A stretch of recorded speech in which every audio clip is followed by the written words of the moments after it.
Hello there, friends. It has been quite the week for Mandy and I. We are both so glad to be here instead of some other places we could be right now. Welcome to the Word. Find Your Friends podcast.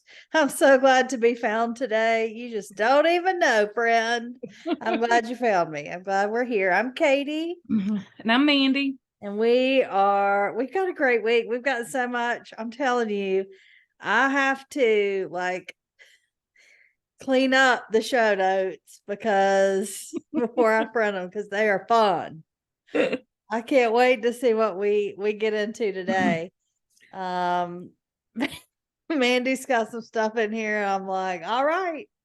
So why don't you start us off, Mandy? You got a great list of things to discuss. Okay, well, first on my list that I wanted to talk about this week are game day overalls.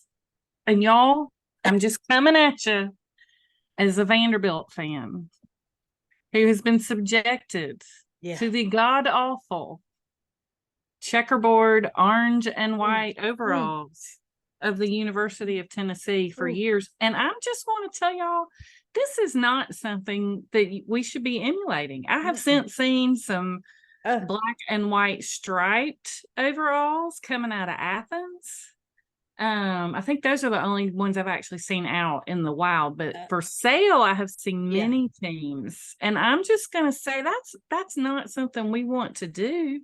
It is not a good look. It's not flattering, first of all. It's not a flattering cut of a piece of clothing. It is meant for comfort and not for being on TV.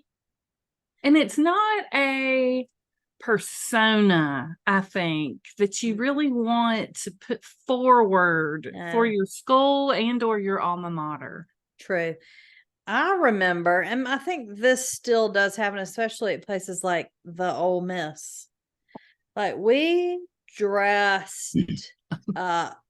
Oh, when Mercer first got their football team back, which we just had a bunch of time hops on it. I think, was it 10 years ago now? I think so, yeah. Oh my gosh, it's crazy. But we, we all came back and went to the first football game and decided that that's what we were going to do. We were going to dress for football games. Sure. Now, of course, then we remembered what it felt like in Macon, Georgia at the beginning of September. Hotter than the hinges on hottest place on the face of the earth. But, and since I have been back, like every time I go to a football game, like we're not wearing, cut off jean shorts or overalls. You're not wearing overalls, ma'am. No. Nor will I ever wear a pair of orange overalls. No. I mean, you like from anthropology, maybe. But I ain't wearing those ugly game day overalls, nor should we make it a thing. And when they're orange like that, it just looks like an inmate. Especially, and then you add the stripes. It's just not a cute look. And I don't know why, of all the things out there in college football, of all the traditions, right? That is the one that's spreading around everywhere.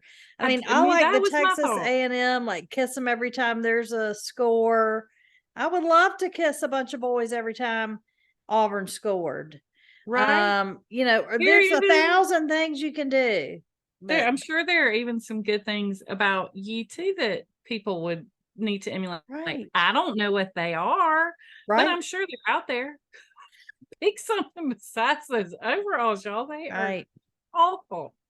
Anyway, I had some strong. Go get a bird dog or something. Don't or a basset hound, whatever they have.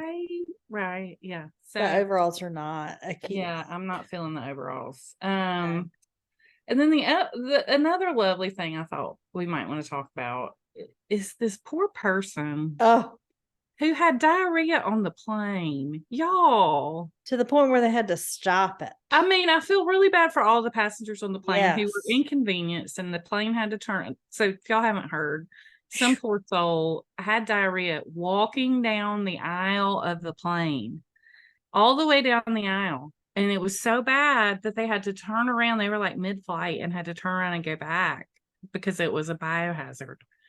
So, everybody's been talking about these poor people on the plane. I feel sorry for the person who had the diarrhea. The humiliation, first of all. And the illness that you have to have. How bad does your stomach have to hurt to not be able to make it and to have to leave a trail all the way down the aisle.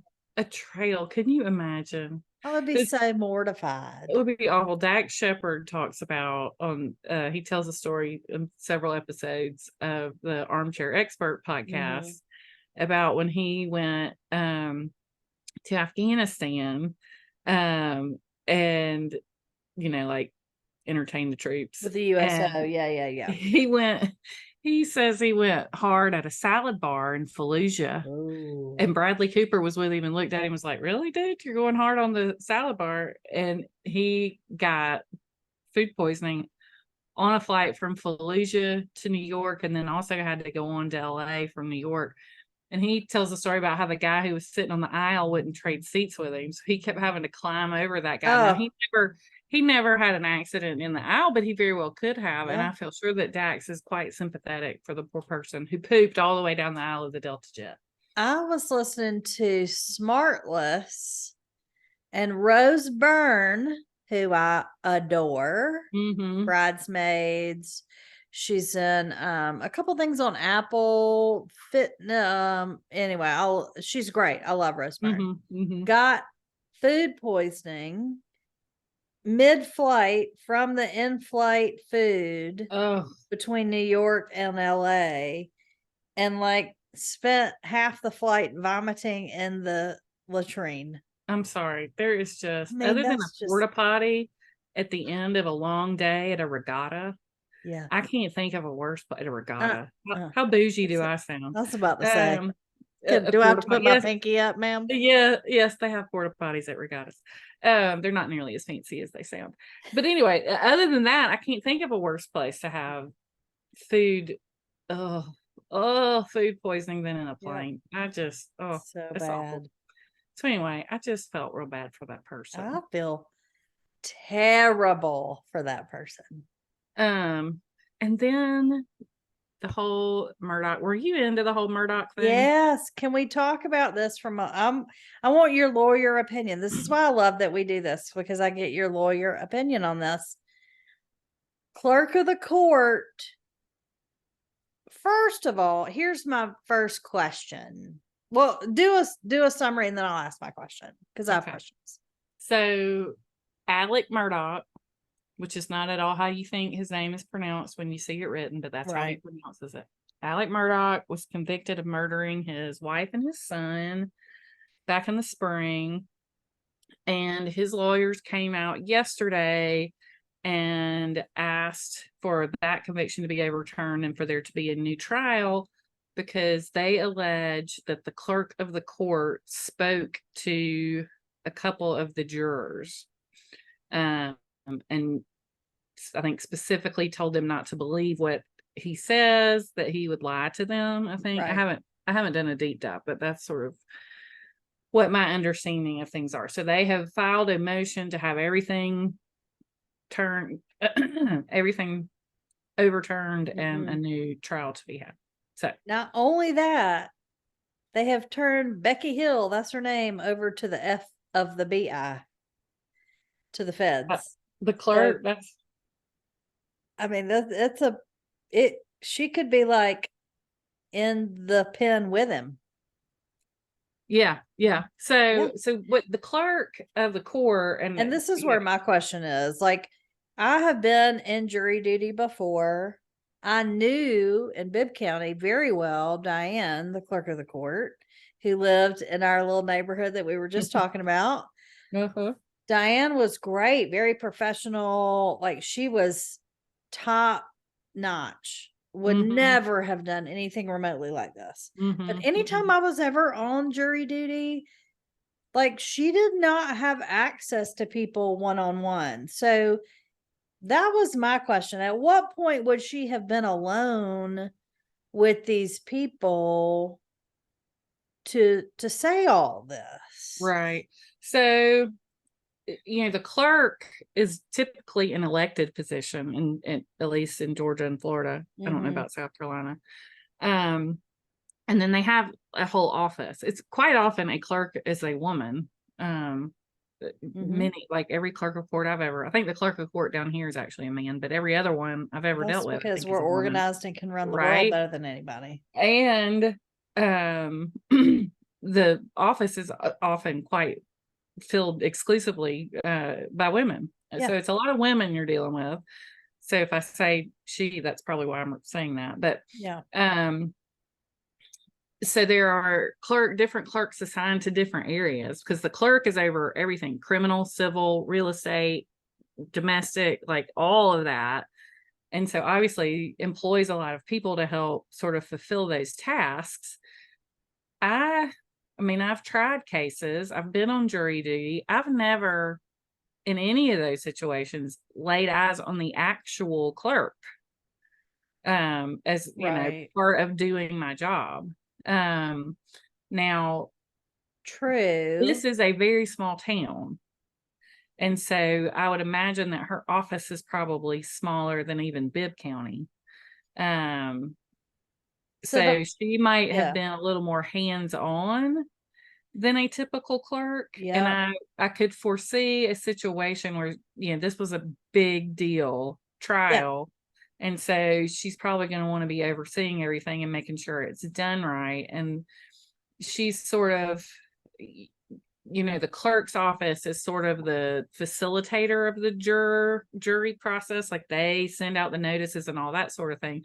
So she's almost sort of the liaison for the jurors. And so because of the size of the county and the size of the trial, it could be that she was more sort of face to face with these jurors. Yeah. But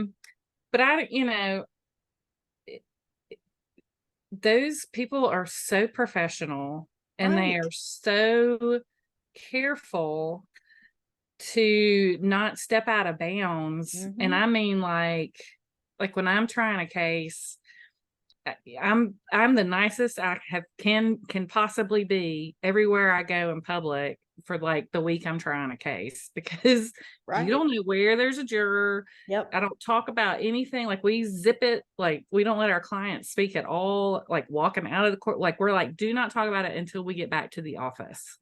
Like, we are just so careful around all that sort of thing. And I can imagine it's the same for the clerk. So, I don't know. I just have and given the history of the trial and how much flexibility the Alec Murdaugh's lawyers took with the truth a lot of times, then you have to consider the source. There's a jury instruction in Georgia that basically says you consider the source.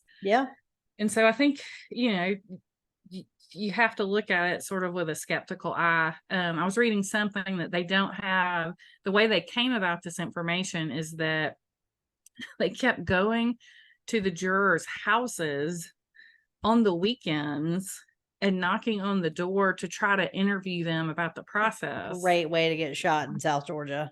Right.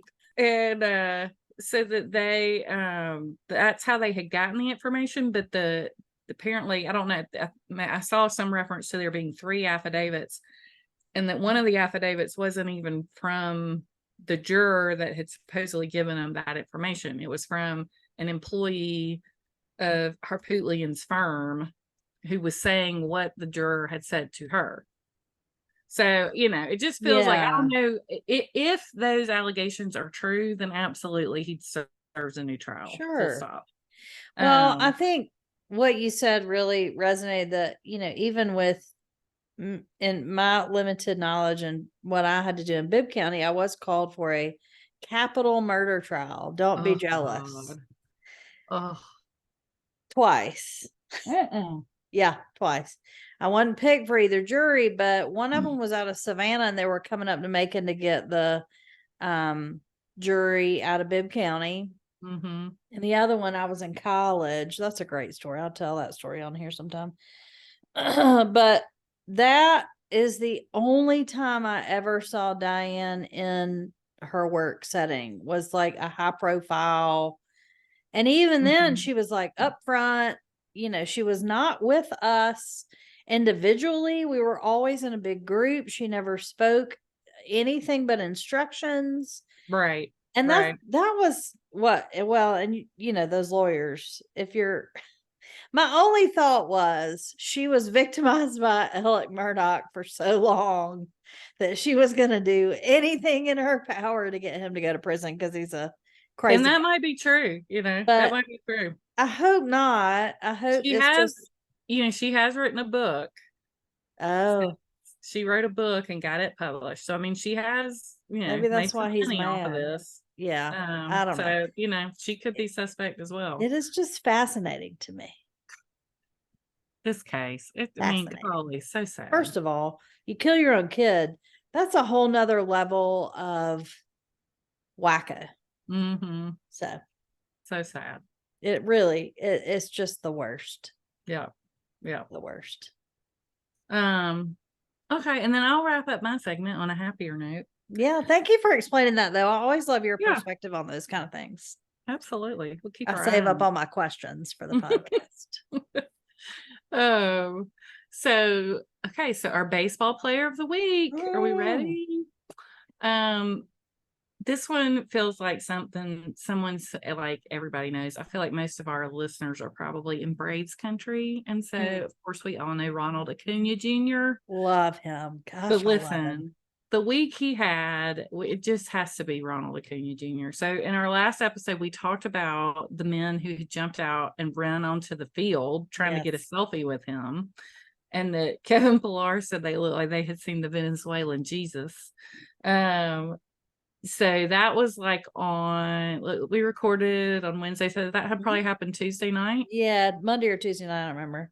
So fast forward Thursday.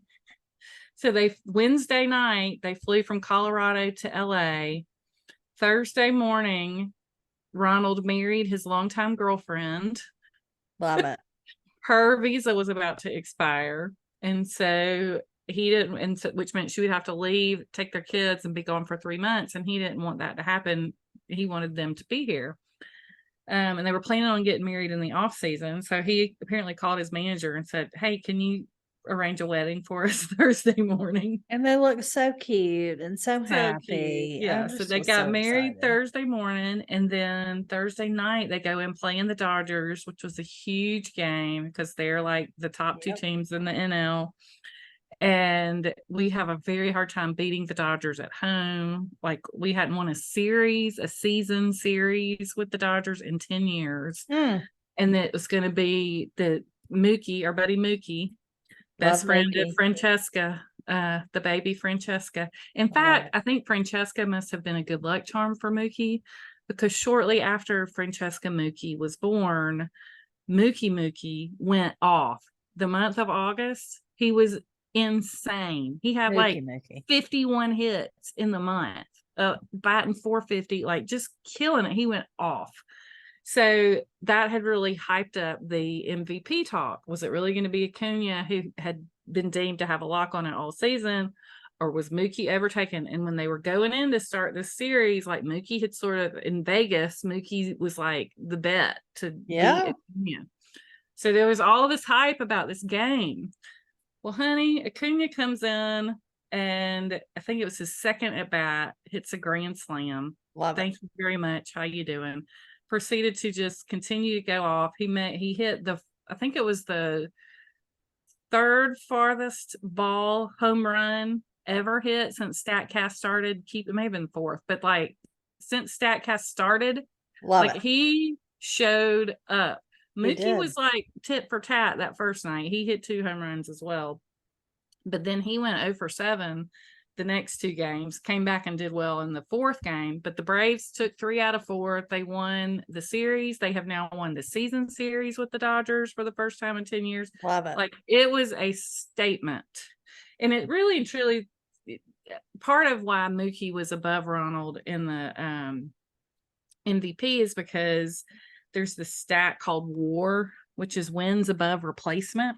I can't tell you exactly how they calculate it, but I can tell you it incorporates defense as well as offense into whatever these numbers are. And Ronald's defense is always a little lower. Now Mookie he can play 3 different positions. Yeah, he plays all over the place. shortstop, and second Yeah. base. So that helps. That he gets credit for that. But and the grand slam that Ronald hit was record breaking because he's the first person to ever hit 30 home runs and steal 60 bases in one season. So that doesn't scream MVP, right? And he did it with a grand slam the day he got married. Are you kidding me? Favorite part of that whole day was Freddie Freeman's face. When he hit that home run, there's a shot of Freddie Freeman turn around looking at that. And in his head, he was like, God, I wish I was still a Brave. Poor Freddie. Oh, and that was so part of what Ronald gets, why Mookie's WAR is higher than Ronald's is because of the defensive statistics. But I think Ronald didn't get a fair shot. Now, when Ronald first got called up, he got called up to the bigs in 2018, and he was the rookie of the year. And he was the youngest. I think he was the youngest player to ever be called up to play in the major leagues when he got called up. Like, he was a baby, and he was a kid, and an athlete, a very good athlete. I don't know if y'all ever been very good athletes, but a lot of times they don't listen real well. They kind of know it all. And he had some growing up to do. There were several issues of him not running out. Like, he'd get a hit and he'd think it was a homer and he'd watch it instead of running, and then he would just end up at first instead of having a double. That happened several times. And Freddie was the guy on the team who had to say, like, listen, you need to run that out. Like, so Freddie was sort of an authority figure to him. So they didn't always get along real well. I think they're fine now. Lots of people like to act like there's a lot of drama, but I think Ronald has really grown up a lot, and his strikeout rate has gone way down this year. He has played every game this year. He has made some spectacular catches. You never see him not run out. Well, that's not true. Sometimes if he knows he's about to be out, then he's not flying down to first base. But you know what? That's okay. Energy is fine. Yeah, exactly. So it's just been fun. It was just a good week. And part of it was for watching Freddie watch him. Freddie came and brought him a base and presented I saw that. to him that since he had the stolen base record breaking home run stolen base thing, so they gave him a base to commemorate it, and Freddie presented it. And then there was another really funny picture of Freddie. I can't remember if it was a home run. I think it had to have been a home run, or Freddie would have been on first, but it wasn't the one where Freddie's standing there with his arms crossed, like looking, but he was like shooting Ronald like a funny look, and Ronald's looking at him as he runs by. So it's just fun to see how much he's grown and matured, and I'm sure Freddie was like, I told you. You just calm down, buddy. Right. So, I love it. Yeah. So I know that's kind of obvious, and everybody knows Ronnie, but he's so cute. I just love his story. It's one thing to watch him play, but me, I'm all about the story. Well, and in all the compilation videos that you see of guys goofing off on the field and having fun in the dugout, he is front and center. Yeah. He just loves the game, and he loves having fun with his friends, and he just enjoys it. And that's always fun to watch. So I'm a big fan. So that's our player of the week. Well, thank you, Mandee. I love that. I kind of knew that one was coming when I saw he broke that record, but I'm really glad that you told us about that. I tried to think of something else, but I could it was just, how could you go with anybody else? Yeah, I get it. Okay. So on the football side of things, I mean, I wish I thought that overalls were the worst thing I saw Saturday. If that was the worst thing I saw, I would be thrilled. However, College Game Day. So my Saturdays in the fall as a good Southern girl look like this. I get up, make a pot of coffee, make something fun for breakfast sometimes, and sit and enjoy College Game Day. They have great stories, which we love, and I'm going to talk about one of them that they told this week a little bit further and my thoughts on it. But y'all, what the heck have they done to Game Day? Okay, so I understand that Disney owns ESPN. And Disney did a really bad thing and gave the CEO spot to somebody that had no business being their CEO. And he kind of ran the whole company into the ground. And they're correcting. And they lost a lot of money because of that. And I get it. And there is a really long list of people that ESPN fired. But David Pollock on Game Day. So they fired David, who is a Georgia Bulldog, but I still really like him. I turn my nose up a little bit when I say Georgia Bulldog, but I like him. He's a very relatable fella. They did a segment where fans from North and South Carolina put Oreos on their foreheads and had to race to scooch them down their foreheads into their mouths without touching them. Insert head tilt here. What? Why? In the world? You don't know your audience. I was like, we fired David for that, for some Oreos that somebody went to probably the CVS in Charlotte to buy. Come on. What? Yeah. So Yeah. anyway, I'm very upset with them about that. I'm also very upset with them for trotting out Lee Corso. It's sad. It is just the saddest little thing. It's like Mitch McConnell and Dianne Feinstein. And like y'all, Joe Biden, I'm sorry, but he does the same thing. Their families need to protect them. They are elderly. They are a protected class. It is elder abuse at this point.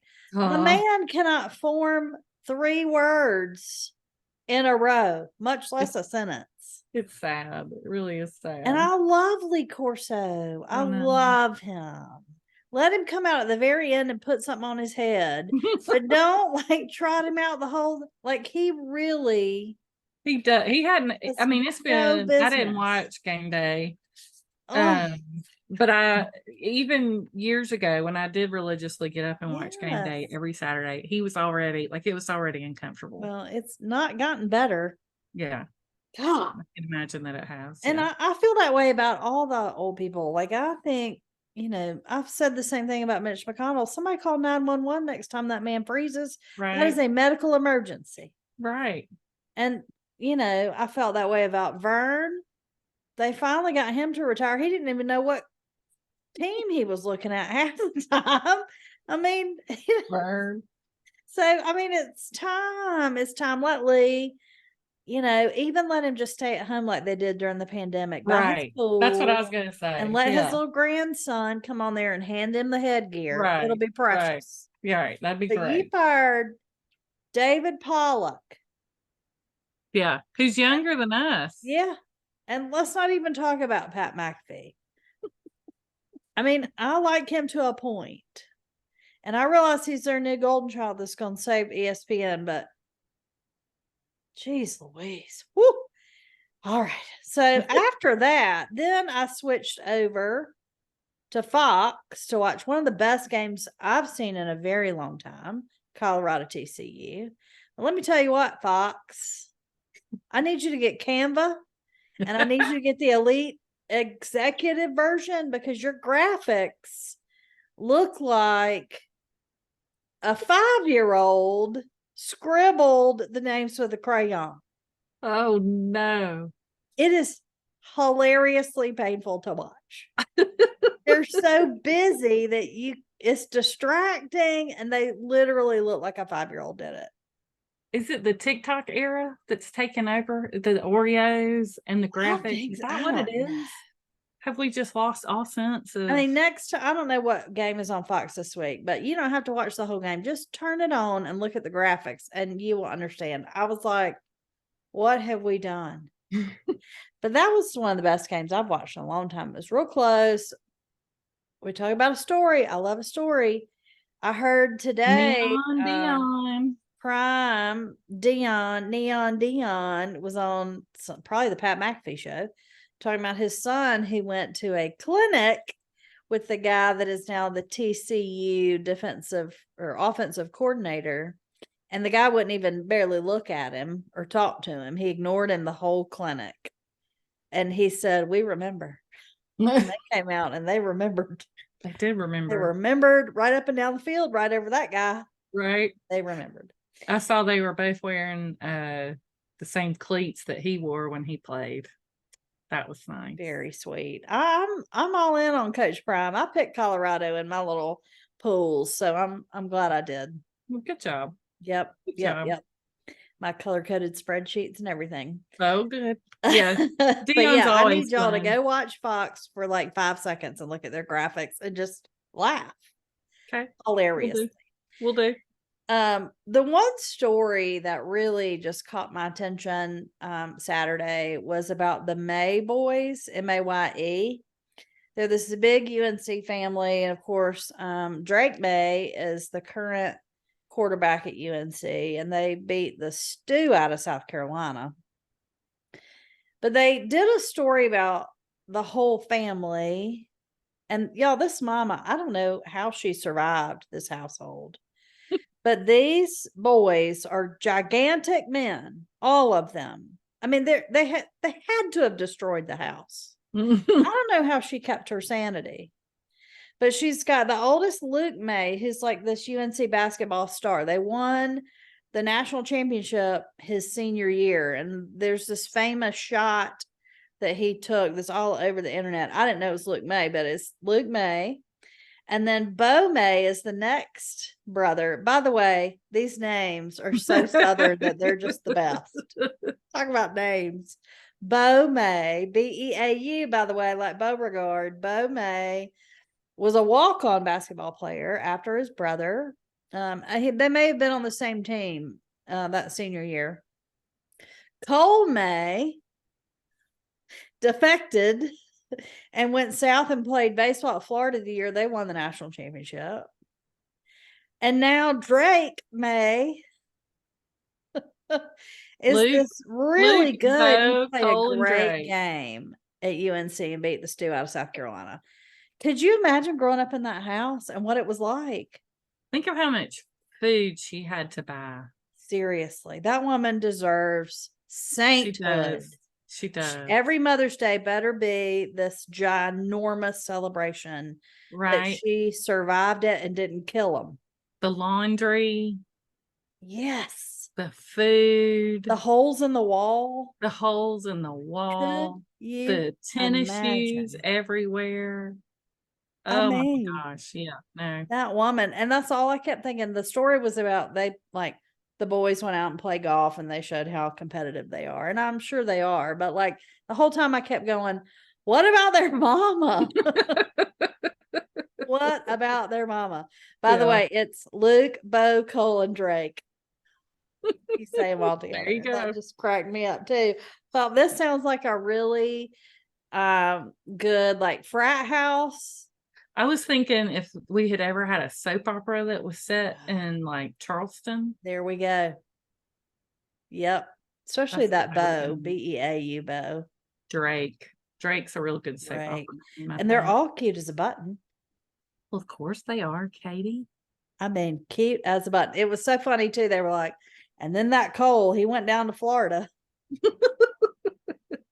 Because he played, so the daddy was a quarterback at UNC as well back in the day. And she was something. She played something maybe. I don't know. They're just very athletic, very UNC. But I just kept screaming at the TV, tell us about how their mama survived all that. Really? Yep. So I didn't do a lot of fun stuff for Labor Day, but I did do my normal Sunday routine. After church, I went to the grocery store, Mandee, and guess what I found? I sent you a picture, I believe. I know what you found because you texted me a picture. I started to request that you purchase me some blackberry. Look, I could send it to you. Canadian Club is back. I don't know why. or Canadian mint. What is it? Delicious. Yeah, it is good. It's really good. It's really good. Delicious. But you know what else I saw that combined with that Canadian drink makes me really concerned is that the juicy sweatpants are back with the juicy glitter on the butt. Those are back in fashion on the racks right now. I'm gonna pass on those, but that Canadian Club, for those of y'all who may not remember, they were in a taller glass bottle that was thin at the top and bulbous at the bottom, and it was sort of like the first sparkling water that I ever remember. Oh, I feel like they sold it at Panera when Panera first opened. I mean, I think, it sums up the 90s. Yeah. And I'm fine with the Canadian Club being back, but the juicy and the Canadian, like, I'm worried that scrunchies and things are next. Well, scrunchies apparently have been back. I think they may have already rotated out again. I'm just worried. There were some really unfortunate things in the 90s that I don't want to come worried for the young girls who are going to be wearing mom jeans because they're going to waste their youth on some pleated pants like we did. And that's just unfortunate. And the sparkly juicy on the butt. I was like, yeah, it's either one extreme or the other. Either don't look at me at all, don't notice me, I have no form, or my ass is juicy. Yeah. Sorry. And I like right there on the, I was like, no, tell me that's a throwback picture. Nope. On the racks. Listen, get off my lawn, please. And give me a Canadian Club water, blackberry. I'll send you some while you do it. They were at Publix. You may be able to find them. If you can, I will legit send you some. I feel like I can probably order them somewhere if I need to. I would do that for you.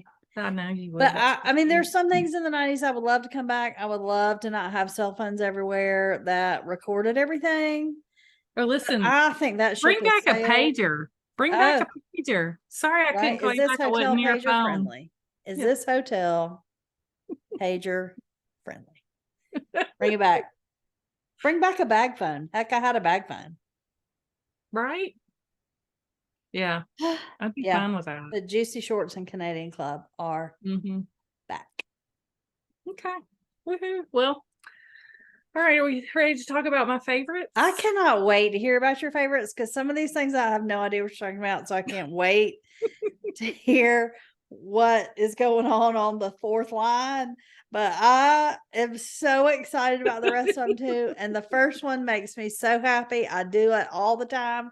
I love them so much. And I love that you put them on the list because this is why we are friends.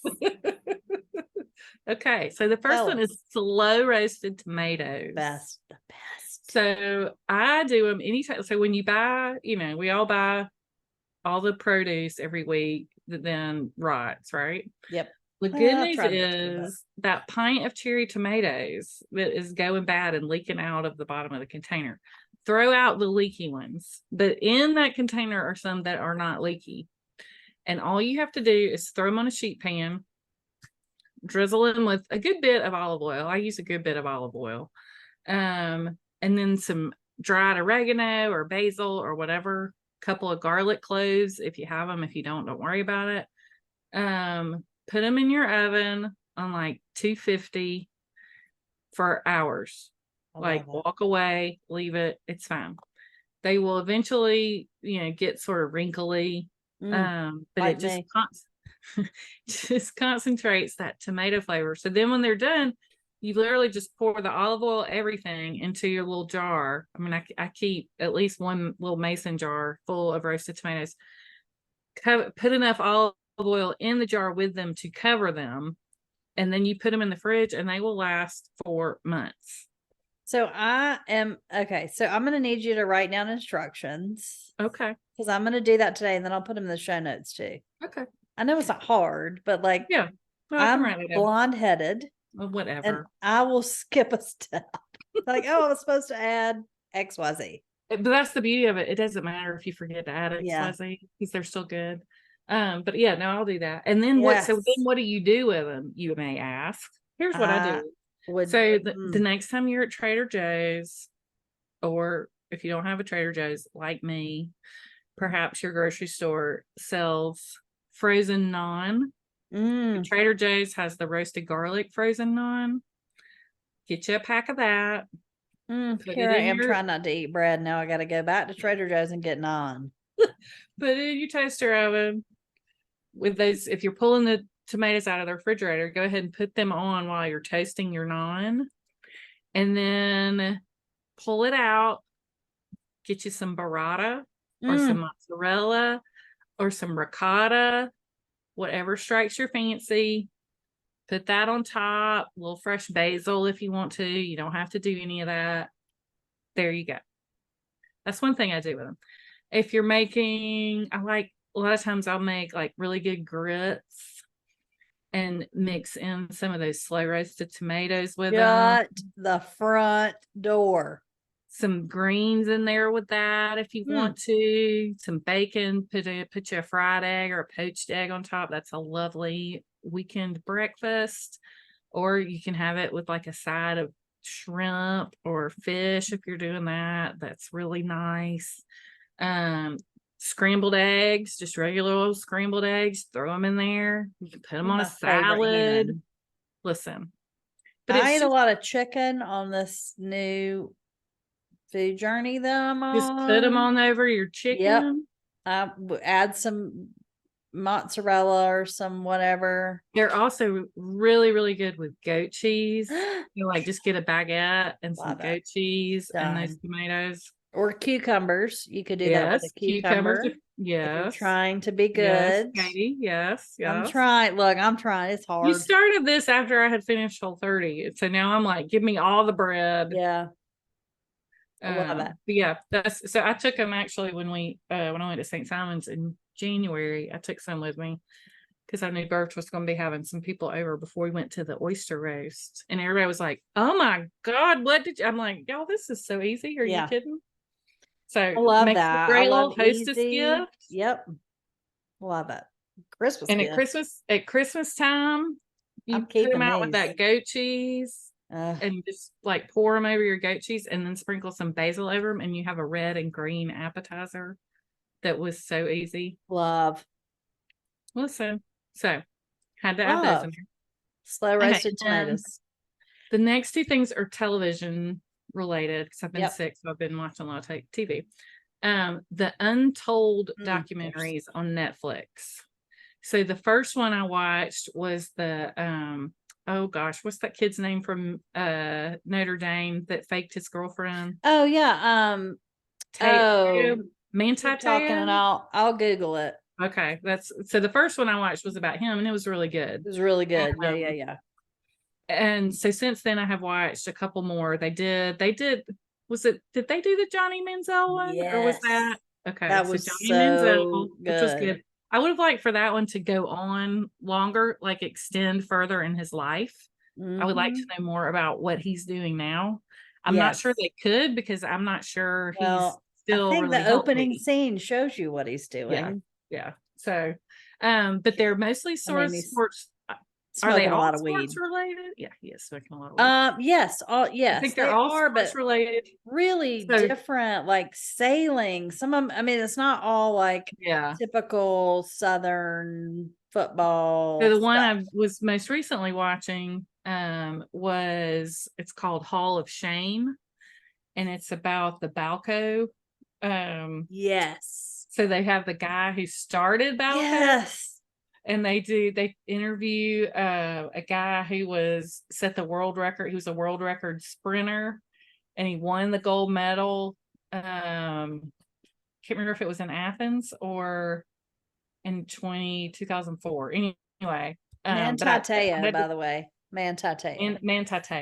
Yeah. I had to turn it off to go watch baseball right when he just won the gold medal and it's about to get taken away. But that one made me so sad because it was the Olympics and I remember Marion Jones. They didn't remember Marion Jones, but I was so disappointed. Yeah. I mean, I should have seen it coming, but I was so disappointed. I remember that was right when I first started getting obsessed with the Olympics. And then here she was, and they had to take it away because she was doing these roids. And it just, devastated me. Yeah. Yeah. So I haven't finished it, but all of those have been really good. So I would recommend, I know there's one on Tim Tebow. Well, okay. So I've got feelings on that one. It's a 4-part series about Florida, and it's not going to be the full and whole truth if Urban Meyer is sitting in the swamp interviewed for it, because he wouldn't go in there if they were going to ask him the hard questions. So they don't talk about. Nor has he ever just sat in the swamp. I know they don't. It's good, but they don't mention Hernandez except like once in passing, and not about like the thing. Yeah, they don't mention the twins except in passing. So all the hard stuff, all the stuff about Urban himself, is not even in there. Okay. So that's the only one where I feel like they pulled some punches. The rest of them, like they gave Johnny Manziel, they didn't hold back. Yeah. But I mean, watch it. I think it's worth watching if you're a college football fan. But just know that they don't talk about half of what they should talk about. Well, in contrast to that, so my next one is True South, which is on the SEC network.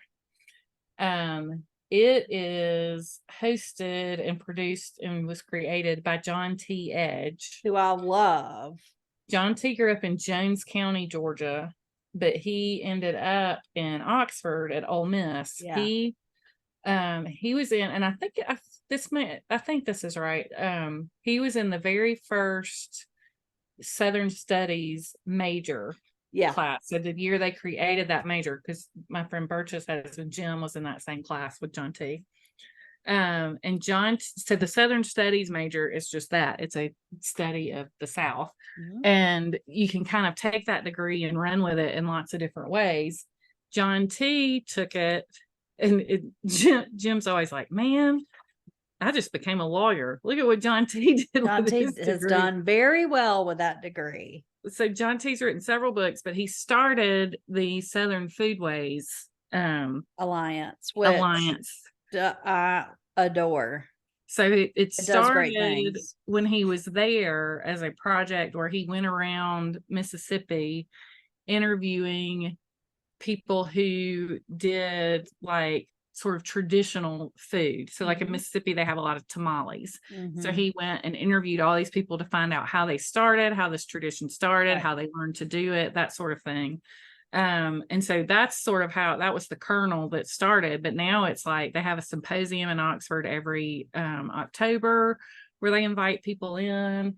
Which now that's on my bucket list.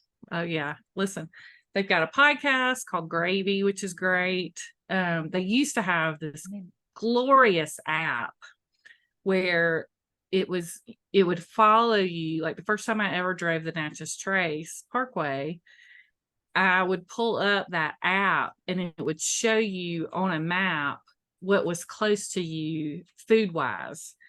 So like I'm driving in Mississippi. I'm currently following Gravy as we speak. That's what I'm doing. Yep, there you go. So like, yeah, you're driving and you want to like, where can I go? Where should I eat in this Nowhereville, Mississippi? Well, it would give you 4 different places that are amazing.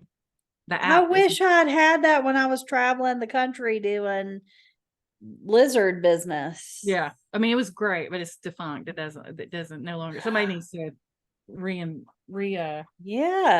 that. John T needs to step so anyway, so they've just done really, really amazing things. Now, I will say John T has been problematic.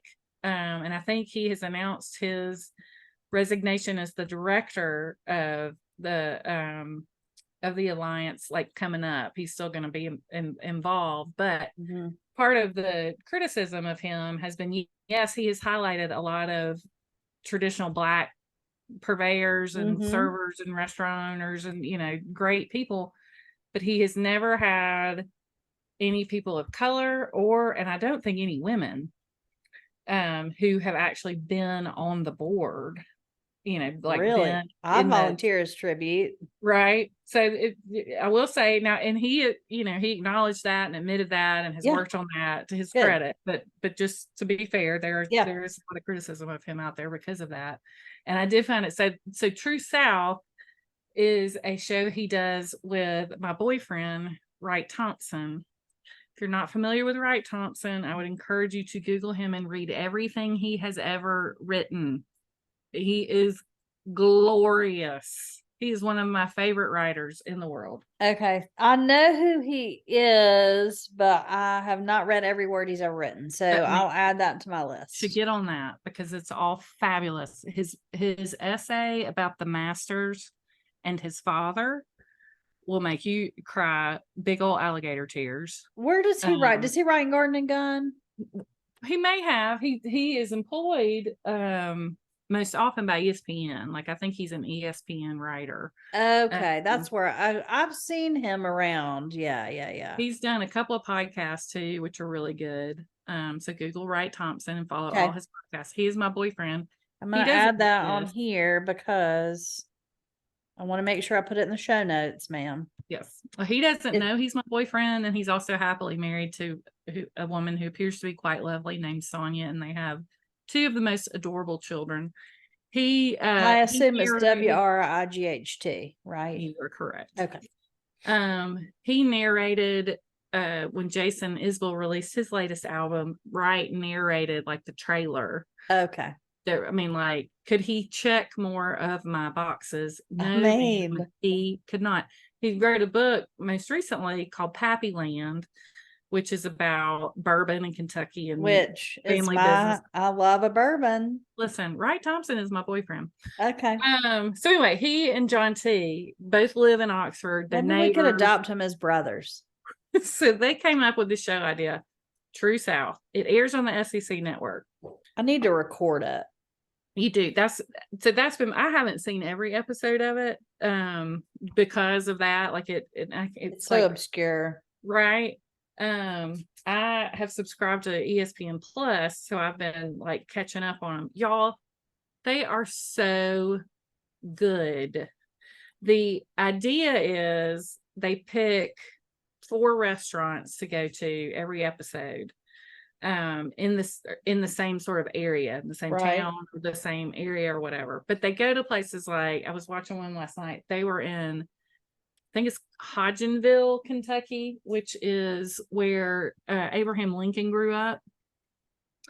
And they profiled this restaurant called Leahy's, which is a burger restaurant on the square.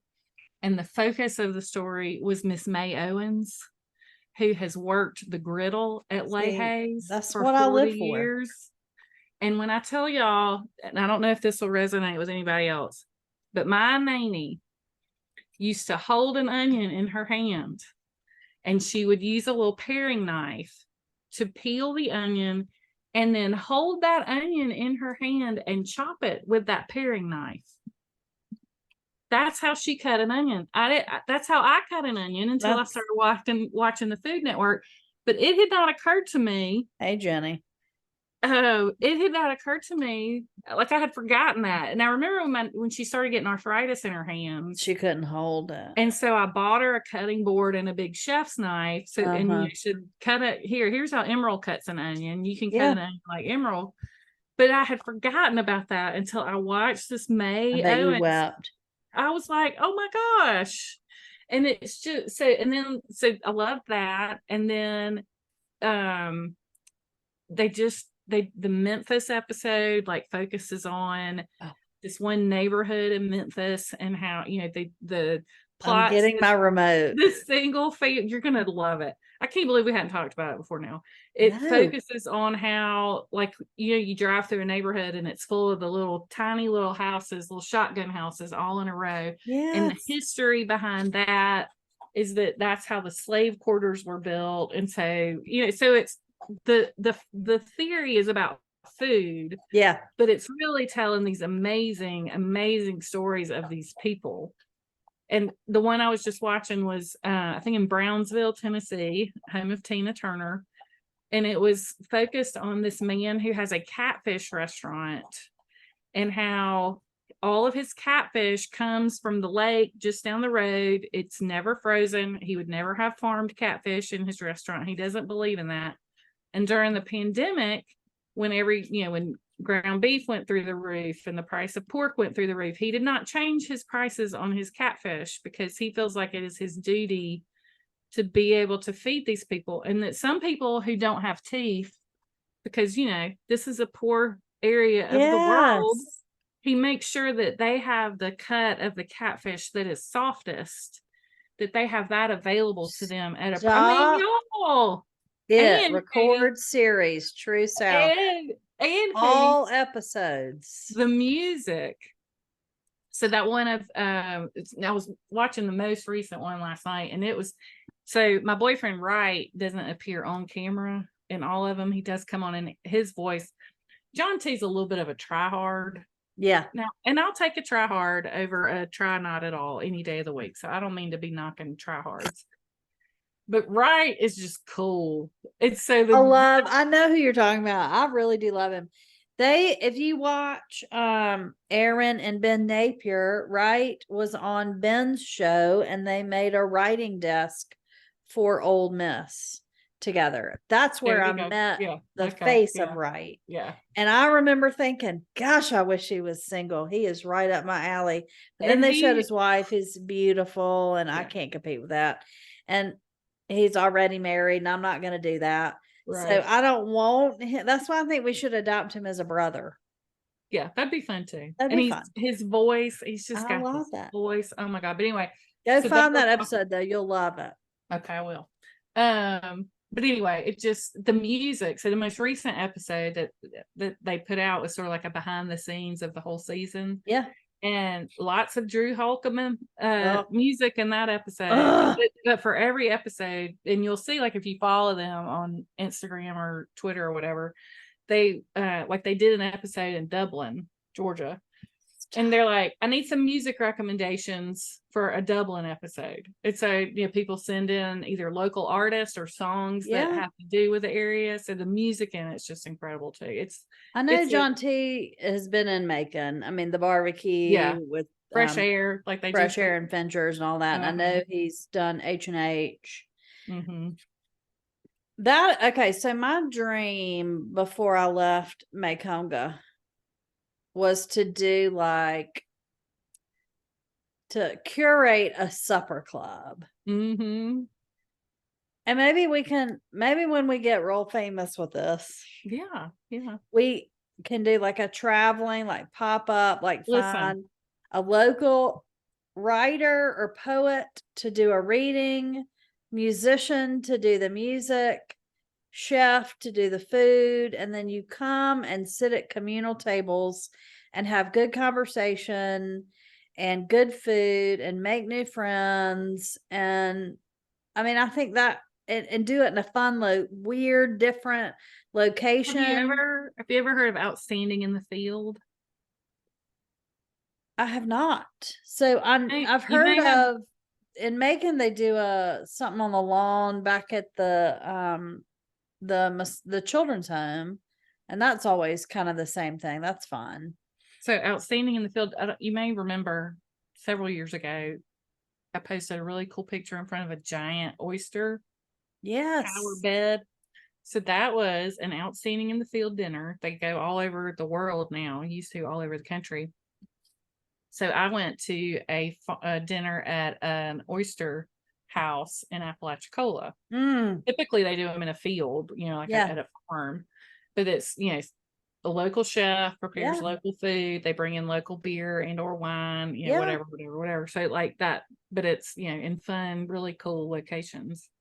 But so kind of combining that idea with the art and music. I love that. Right? Somebody's going to steal it now that we're putting it out in the world, but I think that's the way you build community, is around a table and with things to ponder that are positive, like music and art and writing and good things to talk about. So I don't know, maybe we'll have the Find Your People supper club. I think we should. But then my friend William, my friend Lee's husband William, and I got started talking about True South last summer when they were here, and William and I have decided that we're going to do a True South road trip.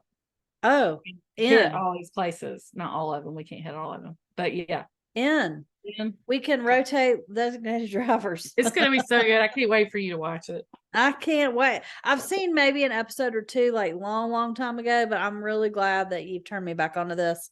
I'm following the Gravy podcast now. You should follow Wright Thompson and John T on Instagram. Gonna do So that. I will tell all you, those things. In the height of COVID isolation, I was here and the beaches had opened back up, and I was surrounded by people all the time. It was awful. I was about to lose my mind.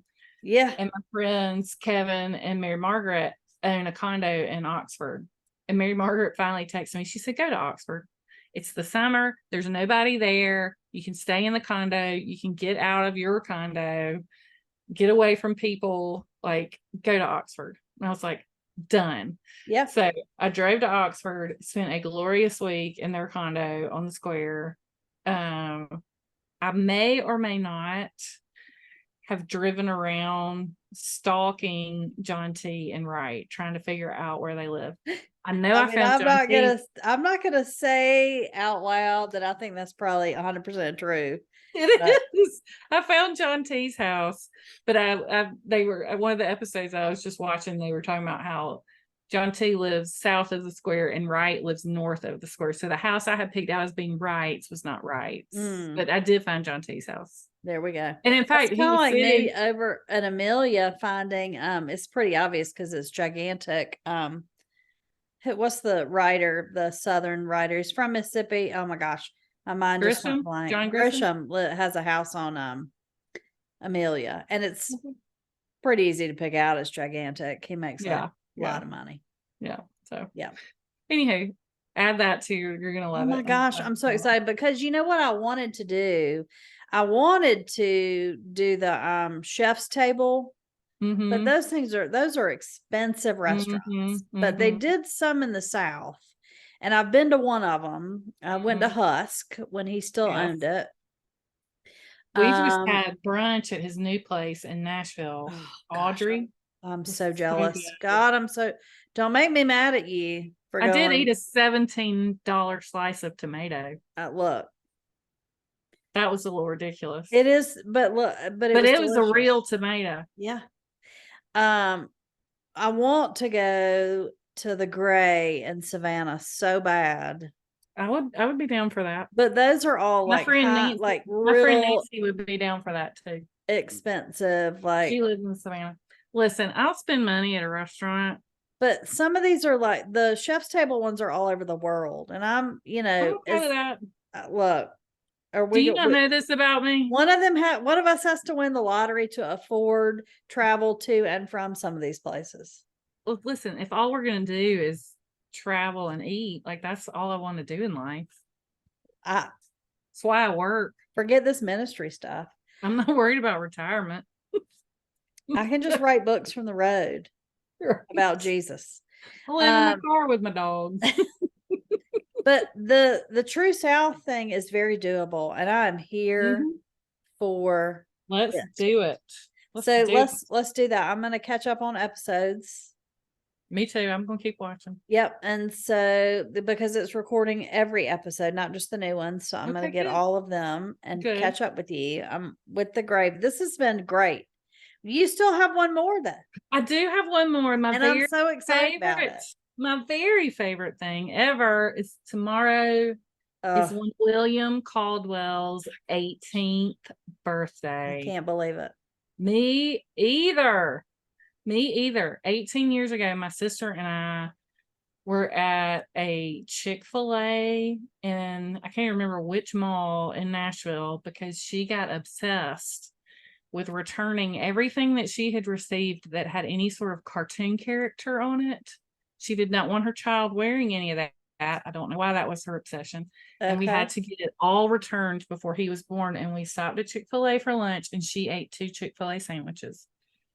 She sure did. Well, all right then. Get it, girl. But anyway, so 18 years ago tomorrow at about 7:30 in the morning, young William came into this world, and William, they brought him in to meet my mom and dad were in there, and so everybody's passing him around. He's got his little eyes closed. And I don't even remember what I said to him, but as soon as I spoke to that child, he opened those little newborn eyes and looked at And you were me, and I have done. been toast ever since.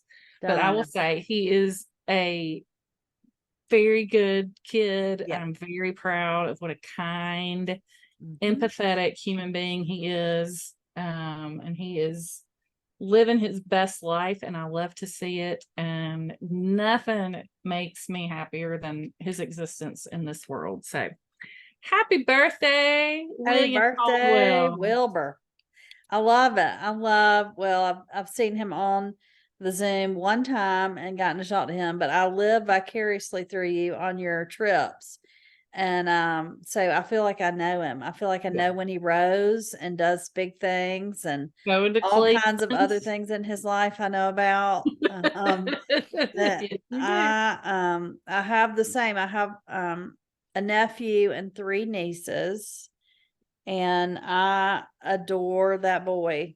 And I love the girls. Look, the girls are so fun. They're now into boys and want to talk about boys all the time, which is hilarious. But that boy, that nephew of mine, first of all, it's just like my granddaddy. And I could That's not fun. love him more. And Yeah. so I get it, honey. I get it. What a Yep. great week it'll be for Will for his 18th. He can vote now. I know. I'm so excited. I know. We got to get him voting the right way. That's right. That's Ugh. right. I So know. anyway, Oh, that's great. Well, I am so excited. I'm already plotting my favorites for next week. I'm surprised that you didn't steal one of mine oh, good. I'm glad I that didn't I'm going to steal be from you. using next week. Oh I may or boy. may not be reading poetry. That's all I'm going to say. So Um, I'm very excited. It's going to be a great rest of this week. I hope everyone has a wonderful rest of your week, Mandee. You just take care of that little Jenny and y'all feel better and have fun and steroid enjoy girls. everybody being gone from the beach. Yes, amen. We get about Yes. a month and then they'll all be back, but They'll we'll all take be our back. time. But we're so excited to have y'all with us today. And as always, Brooke, just go bang on a table and have a big day. We Love you, love Brooker. you, Brooker.